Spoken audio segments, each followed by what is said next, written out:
রাত্রে ঘরের আবর্জনা ঝাড়ু দিয়ে বাইরে নিক্ষেপ করা যায় না, এই মন্তব্য শিরক।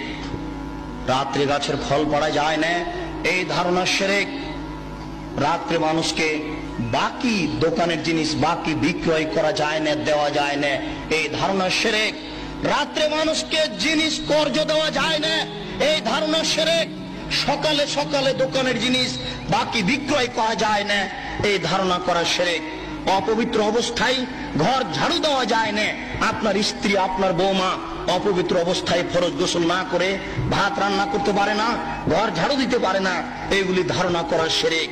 আপনার স্ত্রী, আপনার বৌমা অপবিত্র অবস্থায় ফরজ গোসল না করে সব কিছু করতে পারে, ঘর ঝাড়ু দিতে পারে, ভাত রান্না করতে পারে, ভাতের পাতিল থেকে ভাত বের করতে পারে, মানুষকে খাবার দিতে পারে, পারে না নামাজ পড়তে, সালাত আদায় করতে, পারে না কোরআন তেলাওয়াত করতে, এ ব্যতীত যা কাজ আছে সবকিছু করতে